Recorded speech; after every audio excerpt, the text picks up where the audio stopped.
صلات اللیل.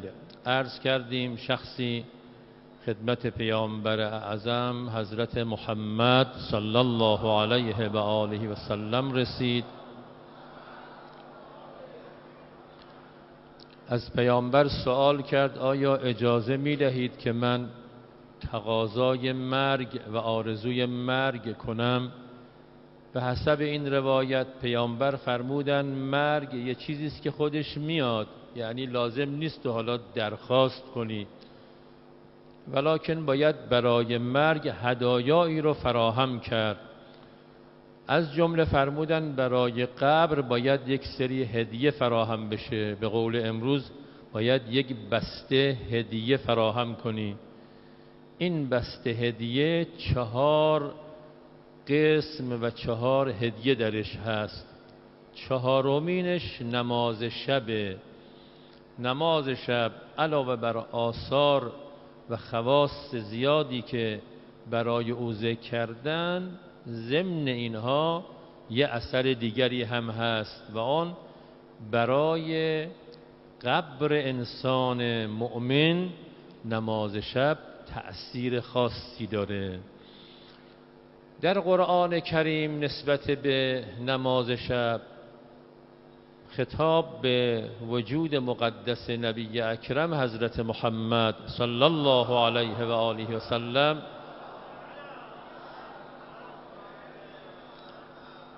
فرمود و من اللیل فتهجد به نافلة لک عسى ان یبعثک ربک مقاما محمودا.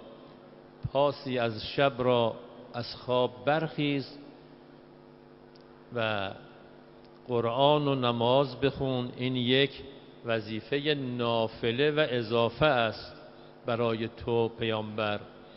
امید است که پروردگارت تو رو به مقامی در خور ستایش برانگیزد. زمان نماز شب از نصف شب هست تا طلوع فجر. نماز شب برای انسان مؤمن مقام می آورد.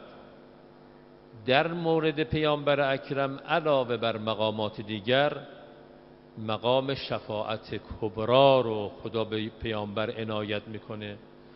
نسبت به دیگر و شما بندگان خدا، خداوند نماز شب وقتی شما بخونید براتون مقام در نظر میگیره. مقام آور نماز شب جایگاه خاصی برای شما در نزد خدا تعیین میشه.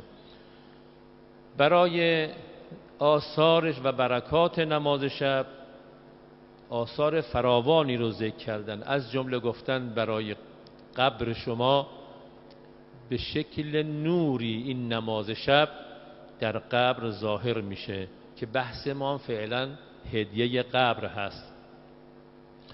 در روایتی از پیامبر اعظم دارد که ان افضل الصلاه بعد صلاة الفریضه الصلاة فی جوف اللیل.